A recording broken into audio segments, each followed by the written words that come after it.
Hey there, fight fans, and welcome to the first episode of the Scrapologist. You're probably wondering, who is the Scrapologist? Well, I suppose that's me. My name is Dylan McGrath. For those of you who may not be aware of me or know me, I'm a lover of MMA. I live in North Carolina, and I'm a commentator for our local martial arts scene here. I commentate for a promotion called Fight For It and Company. I also do a podcast called Fight For It Radio with them. I've been training mixed martial arts for around 3.5, 4 years now, and I'm a blue belt in Brazilian Jiu-Jitsu. I actually train right here where I'm recording my first video at Elevate MMA Academy. I wanted to record my first video here because this is where the journey really started for me as far as my love for this sport. And the purpose of this show and this YouTube channel is just to share my thoughts on fights and fighters with all of you guys. So we're going to be looking at not only UFC on this channel, we're going to be looking at almost any other combat sport. I have over 50 combat sports matches under my belt as an analyst and a commentator, over 20 fighter interviews. I cover all the sports. I love all the sports that kind of fall under our bubble here. So there will probably be a little bit of something for everyone on this channel as long as you are a fight fan. So with that being said, welcome to the first episode. Today we're going to be diving into UFC 264, Masvidal versus Usman on the Scrapologist. But before we jump into the card, let's talk about this video's sponsor. Yep, that's right, first YouTube video, and we've got a sponsor already. Feeling super blessed about that and couldn't be happier to be sponsored by the guys over at Badge of Honor. Badge of Honor is a North Carolina-based and truly martial artist ran for company. They make clothing that falls under almost every aspect or umbrella in our sport, and it would mean a lot to me if you guys checked them out and checked out one of their shirts, one of which you can see me rocking right here, right now.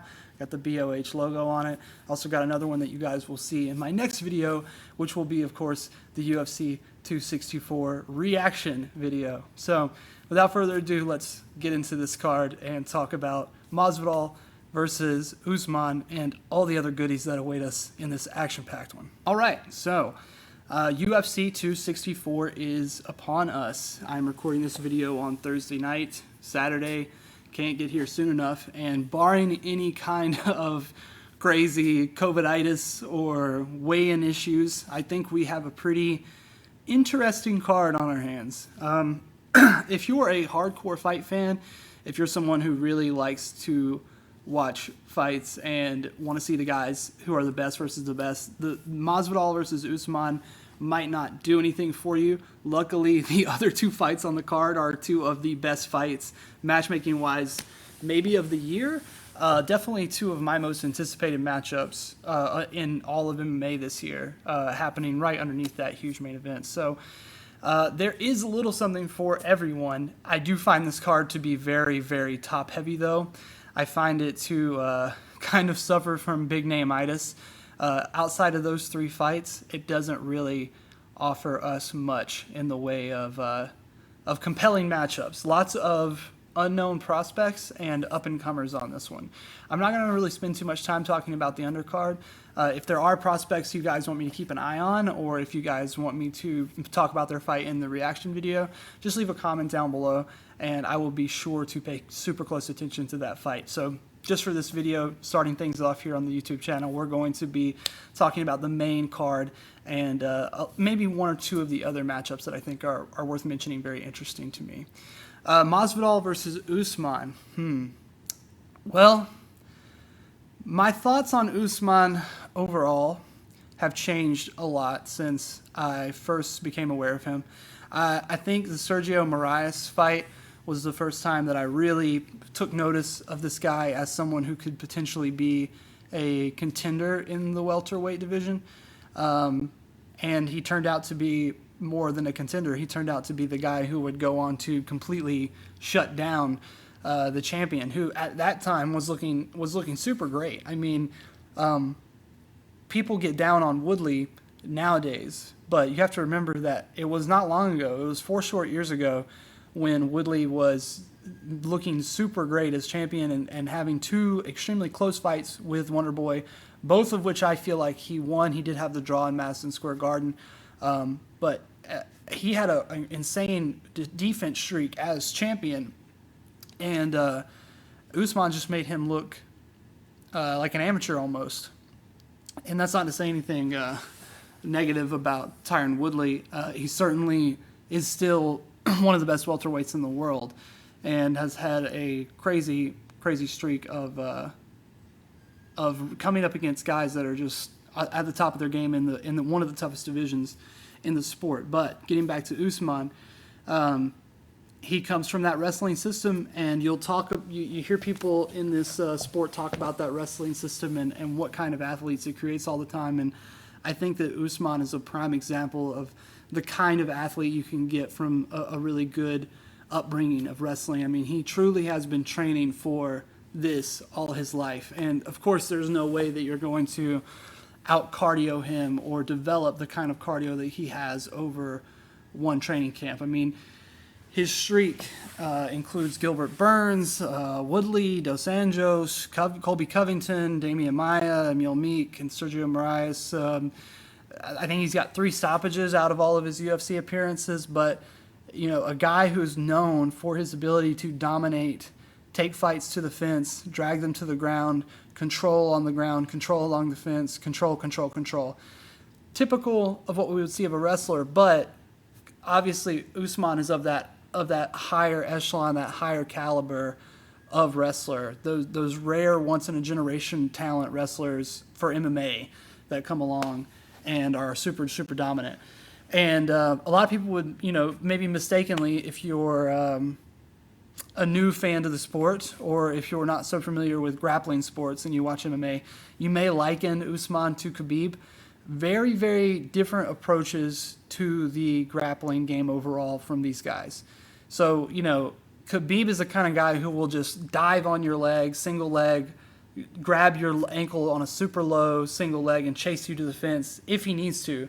But if he needs to spin you on a single leg, like ride the pipe, as we say on the mats out here, and spin you to the ground and take you down the middle, he can do that as well. But Usman is a guy who's not necessarily going to just like shoot out in the open against you on a crazy double or explosive double, blast double, or a low single. He doesn't do a lot of super quick athletic level changes as a wrestler. What he excels at is pushing the fight to the cage and then grabbing you along the cage, getting an underhook, working, pulling you, kind of dragging you into the water.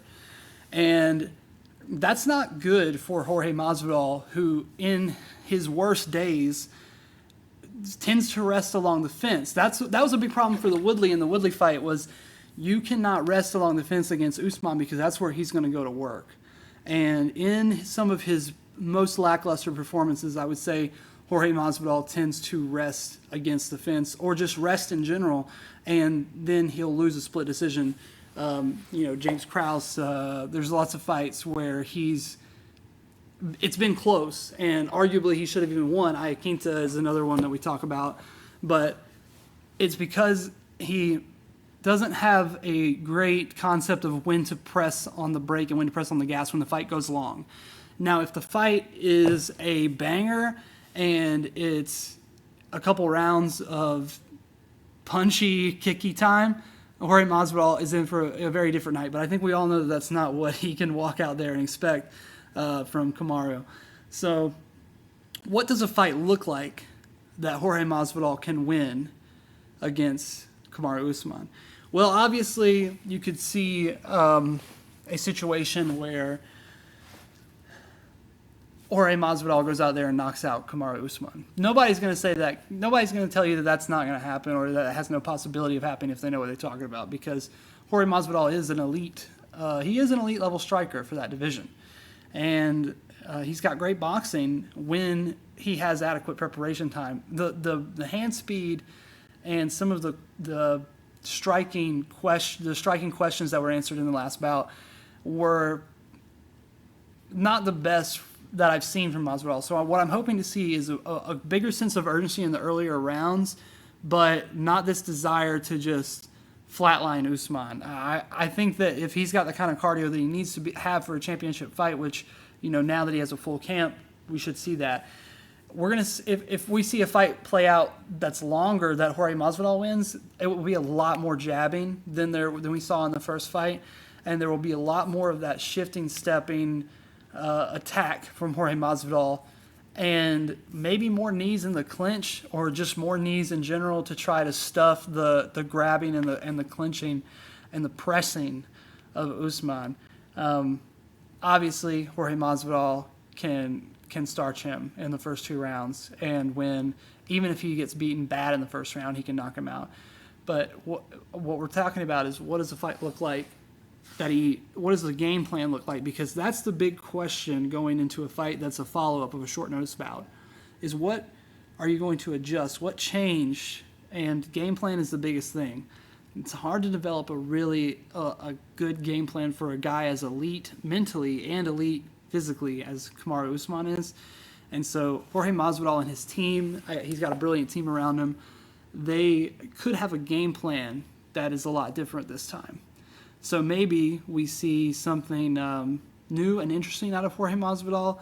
Maybe we see another of his signature knockouts. I mean, if you think about this guy, 3-4 years ago, he was a journeyman. And, Kumaru Usman says that that's not an insult. And I agree.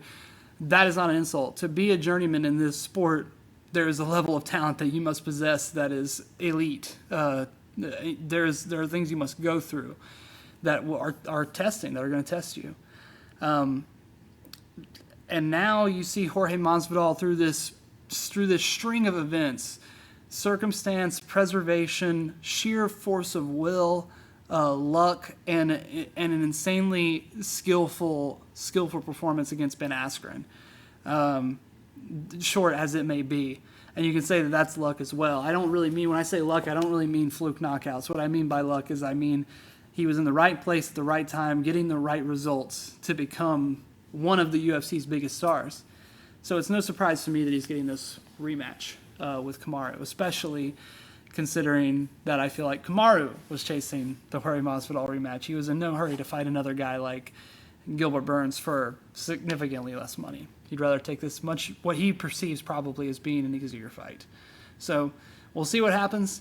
I think, I don't know if I want to make picks on the YouTube channel yet. If picks are something that you guys want, please let me know.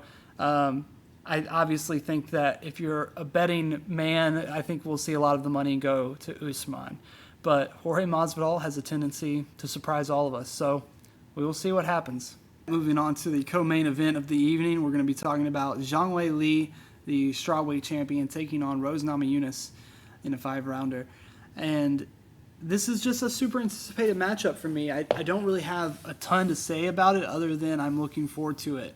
Zhang Weili and Joanna Jędrzejczyk obviously had one of the best female fights, the best female fight of all time, in my opinion, and perhaps one of the greatest mixed martial arts fights of all time in Zhang Weili's last title defense. And Rose is the woman who beat Joanna. It makes so much sense on paper to do this fight and for it to be a banger. What I think is going to be the story of this fight is it does have fight of the year potential if Zhang Weili wants to adopt the same strategy and approach that she took against Joanna Jędrzejczyk against Rose. I don't know if you want another fight like that if you're Zhang Weili. I mean, she did exactly what a champion should do in that last fight. She gradually and steadily overcame a tough challenge. But if you're looking for an easier game plan, then I think we'll probably see Zhang Weili lean on the wrestling and the grappling a little bit more in this fight with Rose, because Rose is obviously thinner, but Zhang Weili is thicker, stouter, and stronger in a way that makes wrestling, especially particularly against the fence, very effective. And I don't want to potentially jinx the card or curse the card here, but we could see 2 straight main event, co-main event where there's just a lot of fence work.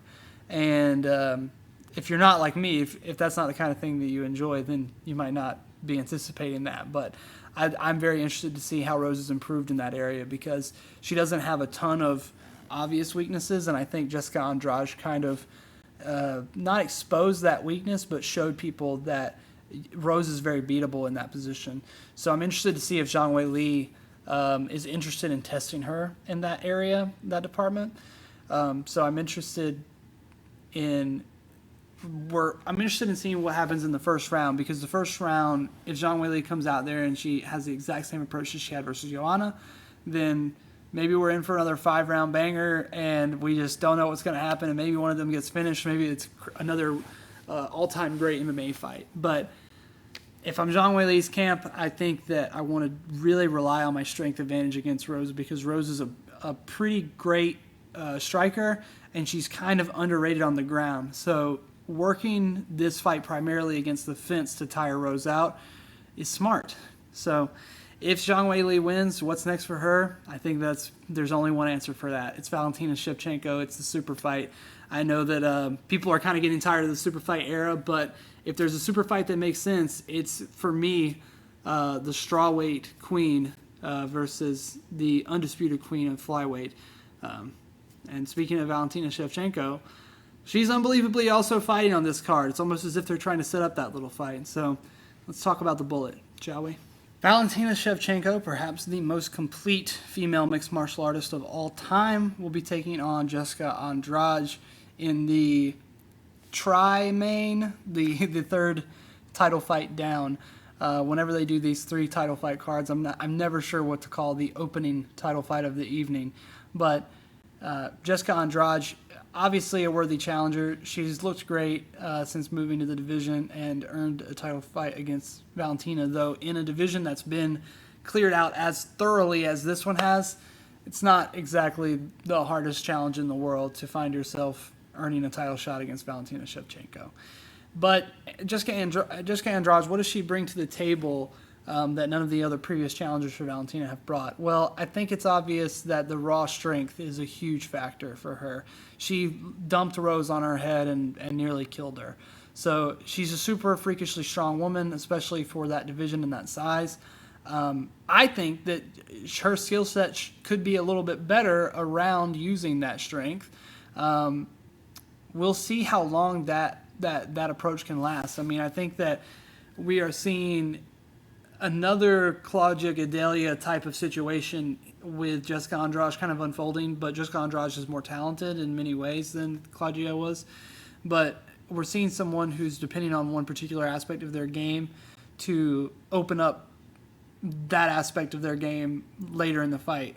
Whereas normally you need to kind of, what I mean by that is normally people have this approach of, I'm going to use my striking to set up my takedowns, or I'm going to use my kicks to establish some kind of threat at range for him to kind of lure him to take me down. When you have someone who's good at just grappling and muscling someone, and they can only use grappling and muscling to open up more attacks from that, you kind of run into some problems. Jessica Andrade is so strong and so good at what she does that it's got her to the elite top level of the game, and even allowed her to beat champions and win championship titles in this sport. But we've also seen in some fights where that has kind of come back to haunt her and kind of been exposed. I remember when she fought Joanna, it was just 5 rounds of watching her try to touch a ghost. So something to look for in this fight is improvements from Jessica Andrade in the striking department and in the ring generalship area, the cutting of the cage, the backing up of Valentina, because you've got to be so careful around Valentina, and especially her spinning back kick. It's very hard to chase her down and press her against the cage when she can just turn, spinning back kick you right in your rib, nearly kill you, and she's out the back door before you even know what's going on. Very, very deadly technique from her. She throws it probably better than anybody in MMA right now, period, man or woman. So phenomenal body kicker, phenomenal spinning kicker, and you've got to be careful even trying to take her down, because not only is she good at takedown defense, but she's got great wrestling and great jiu-jitsu. I mean, I remember I took notice of her grappling when she submitted Juliana Pena with that armbar. I mean, that was amazing. That's a feat. Juliana Pena is no joke on the ground, especially when that win happened. That was a big deal. So, I don't know. Jessica Andrade versus Valentina Shevchenko, it's another one of those fights where everybody's going to tell you Valentina Shevchenko is going to win.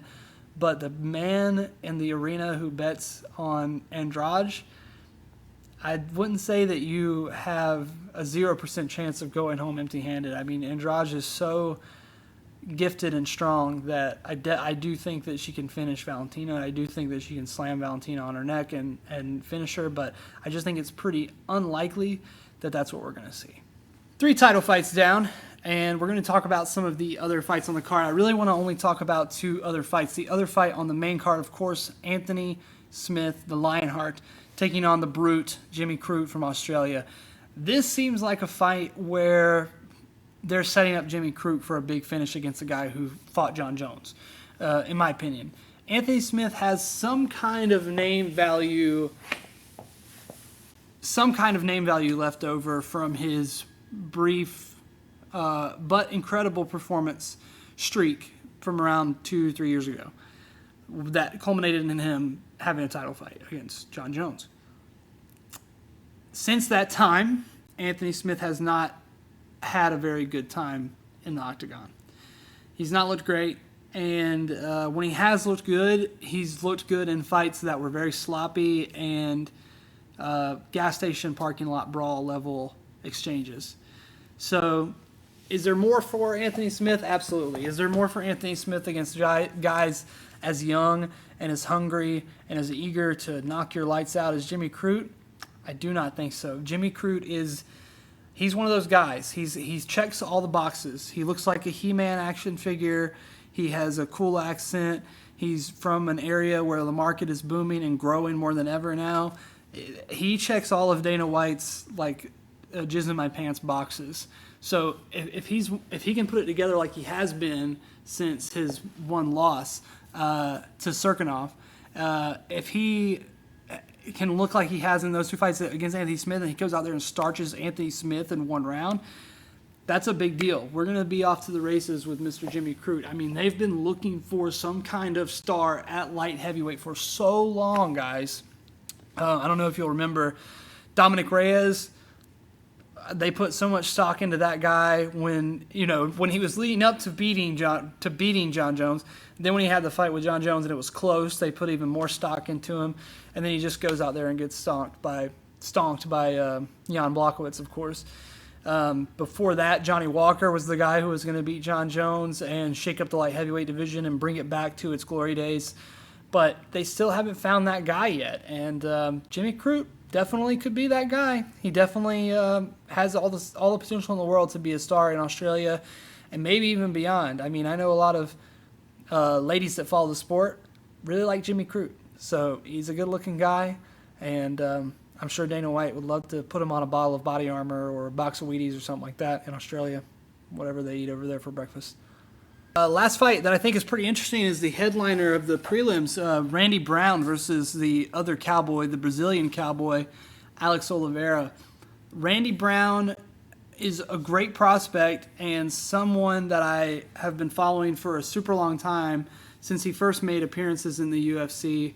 I remember listening to him on Ariel Helwani's show and thinking to myself, like, this is a pretty cool guy. I like that he interacts with his fans. I remember he played a lot of UFC, the video game, maybe I think it was like UFC 2 maybe or UFC 3, with fans on Reddit and stuff like that. I thought that was really cool of him. And so I followed his career with some interest. And he's had fights where he's looked great, and he's had fights where he's looked not so great lately. And obviously he's on the receiving end of one of the craziest knockouts in all of MMA from Nico Price. But Randy Brown is a guy that I think he's one of those guys that you could see maybe come into his own later in his career. And I think this fight is a big test for him because we all know how good the Brazilian cowboy is. We all know how good Alex Oliveira is because we've seen him in there with guys that we know are good. And he's got no illusions or no qualms or no ideations about where he is at in his career right now. And I'm very curious to know if Randy Brown has any of those ideations or hesitations or qualms or illusions myself.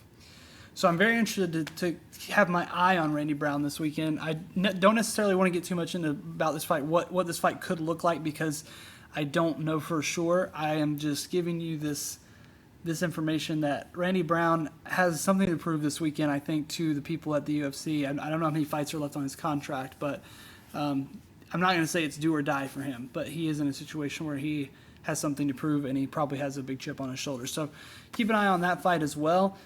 Other than that, UFC this weekend, not a fantastic blow the doors off of your apartment, pay the $70 to get the pay-per-view, invite all your buddies over, invite the pizza, get the beers out. It's not that kind of card. Unfortunately, they don't really do those kind of cards anymore.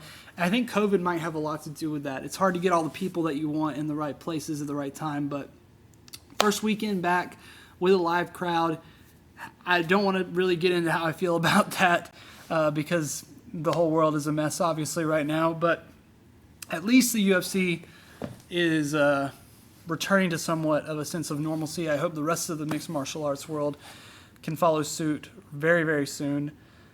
Guys, if you like the video, if you want to continue to support this channel and see this channel make fight breakdowns, potentially have podcasts, talk to my friends and coaches in the area, invite them onto the show. I have a lot of ideas and a lot of plans for the future of doing something like this for you guys.